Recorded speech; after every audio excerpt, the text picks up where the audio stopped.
Hello दोस्तों, स्वागत है आपका अपने YouTube channel Airtel coaching classes में।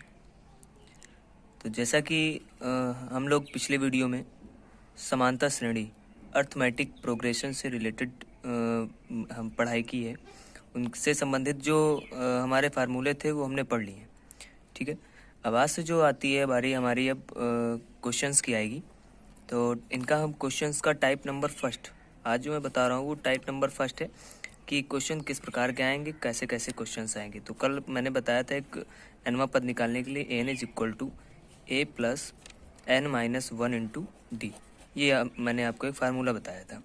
इसी से रिलेटेड आज कुछ क्वेश्चंस होंगे और हमें ये भी बताना होगा कि कौन कौन से मतलब जैसे समांतर श्रेणी में हैं कि नहीं है, इस फार्मूले का भी प्रयोग होगा उसमें, और बाकी कई चीज़ें भी आएंगी जो हम आपको अभी आगे बताने वाले हैं। तो सभी लोग ध्यान दीजिएगा। देखिए क्वेश्चन नंबर फर्स्ट, जो क्वेश्चन नंबर फर्स्ट है वो आपका ये रहा आपका सामने ये। तो क्वेश्चन नंबर फर्स्ट में कह रहा है कि निम्नलिखित में से प्रत्येक समांतर श्रेणी के लिए प्रथम पद तथा सार्वंतर ज्ञात कीजिए। ठीक है, तो देखिए समांतर श्रेणी आप लोग इसका स्क्रीनशॉट भी ले सकते हैं या मैं आपको इसकी पिक भी सेंड कर सकता हूँ। आप लोगों को जैसी ज़रूरत हो आप हमसे बता सकते हैं। 1/3, 5/3, 9/3, 13/3, कॉमा डैश डैश। ये कह रहा है कि इसको बताना है कि समांतर श्रेणी के लिए प्रथम पद और सार्वंतर, मतलब ये समांतर श्रेणी हमको दे दी गई है, इसका प्रथम पद ज्ञात करना है और हमें सार्वंतर ज्ञात करना है। तो कल हमने आपको बताया था कि प्रथम पद जो होता है उसको हम ए से डिनोट करते हैं। तो ए इज इक्वल टू ये कहलाता है प्रथम पद। तो ए इज इक्वल टू हो जाएगा आपका 1/3, क्योंकि जो पहला पद होता है उसी को हम प्रथम पद कहते हैं। ठीक है, अब देखिए इसमें पूछ रहा है कि सार्वंतर बताइए। सार्वंतर को अगर हम जाने तो सार्वंतर का मतलब होता है सार्व अंतर, मतलब इन दोनों के बीच में जो अंतर होता है, इन दोनों के और इन दोनों के। ठीक है, मतलब बोले तो कि पहले पद और दूसरे पद के बीच का जो अंतर होगा उसको सार्वंतर, या दूसरे तीसरे के बीच में अंतर वो सार्वंतर, तीसरे चौथे के बीच में सार्वंतर, इसको हम सार्वंतर बोलेंगे। सार्वंतर को हमने डिनोट किया था डी इज इक्वल टू निकालते कैसे हैं, A2 माइनस A1 करके हमें निकालना है सार्वंतर। तो डी इज इक्वल टू हमारा क्वेश्चन था 1/3, 5/3, 9/3, 13/3, हमें सार्वंतर निकालना डी इज इक्वल टू। तो A2 minus A1 5/3 minus 1/3, 5/3 minus 1/3, तो डी इज इक्वल टू 3, 5 में 1 जाएगा, ये 4, ये हमारा आ गया 4/3। अब हमें देखना है कि हमारा क्या ये समांतर श्रेणी में है, अदरवाइज नहीं है। अगर है तो दोनों सार्वंतर समान आने चाहिए, सबके बीच के सार्वंतर समान आएंगे, अगर नहीं है तो डिफरेंट आएंगे। ठीक है, अब हमें क्या चेक करना है, ये हमने मान लो D1 निकाला है, यहाँ पे क्या निकाल लिया, ये हमने D1, हम यहाँ पे क्या निकालेंगे D2 इज इक्वल टू, तो A3 माइनस A2 कर लेंगे, या इसी में कर लेते हैं A4 माइनस A3। ठीक है भैया, A3 की वैल्यू है 9/3 माइनस A2 की है 5/3 बराबर 13/3, ये A4 की है माइनस 9/3, ये हो गई। अब देखते हैं, तो ये 9/3, यहाँ पे 3 है, 9 में 5 4/3, देखिए आया बराबर, 13 में 9 4/3, देखिए सब बराबर आ रहा है। मतलब बोले तो D1 is equal to D2 is equal to D3, सारी चीज़ें बराबर आ रही हैं, तो ये हम कह सकते हैं कि समांतर श्रेणी में भी है और सार्वंतर हमने इसका ये निकाल लिया है। ठीक है, तो अब आप लोगों को इसका जो सेकंड नंबर क्वेश्चन है वो आप लोगों को लगाना है। अब देखिए सवाल नंबर दूसरा। ठीक है, तो देखिए दूसरे क्वेश्चन में कह रहा है, ये देखिए आपके समक्ष दूसरा क्वेश्चन रखा हुआ है, इसमें कह रहा है कि निम्नलिखित में कौन कौन समांतर श्रेणी में है, यदि कोई समांतर श्रेणी में है तो इसका सार्वंतर ज्ञात कीजिए। ठीक है, और इनके 3 और पद लिखिए। ठीक है, अब आप लोग इसमें स्क्रीनशॉट ले सकते हैं, इनके क्वेश्चंस आप स्क्रीनशॉट ले करके सॉल्व कर सकते हैं। ठीक है, तो देखिए अगला नंबर कह रहा है सेकंड नंबर में कि जो कुछ समांतर श्रेणियाँ दी हुई हैं, जैसे कि मान लो हमने एक ले ली, इसका क्वेश्चन नंबर है थर्ड नंबर क्वेश्चन है।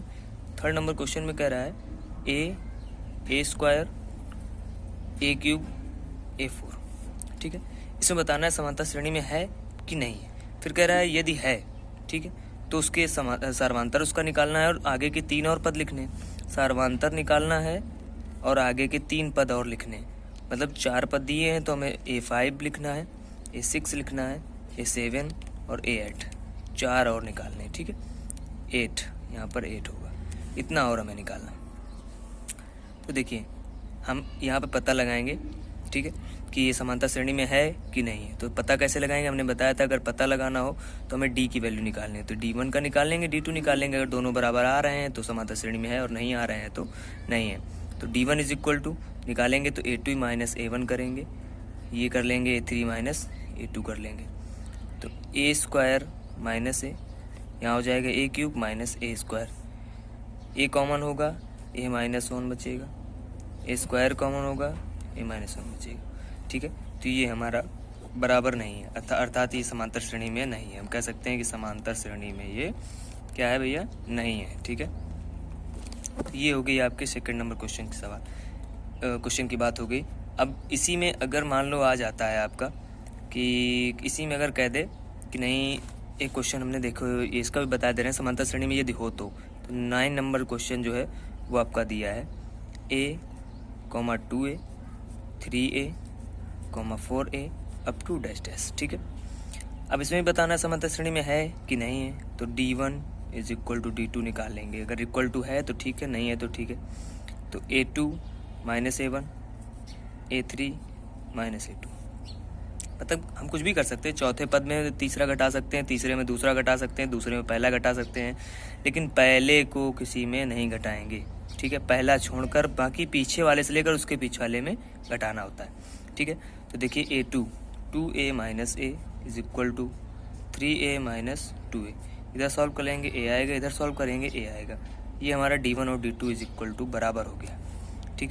अब हम ये कह सकते हैं कि ये समांतर श्रेणी में है। अब समांतर श्रेणी में है, उसने पूछा सर्वांतर D इज इक्वल टू क्या हो गया, A हो गया। चूँकि हम अभी ये निकाल चुके हैं यहाँ पर, ये देखिए ये A और ये दोनों निकाल लिए, तो D इज इक्वल टू ये A, ये ठीक है। ये हमारा निकला है सर्वांतर। अब इसी में उसने कहा है कि आगे के 4 पद लिखिए। अब हमें यहाँ पर क्या क्या मिल गया, देखिए हमें मिल गया यहाँ पर D इज इक्वल टू मिल गया A, D is equal to मिल गया।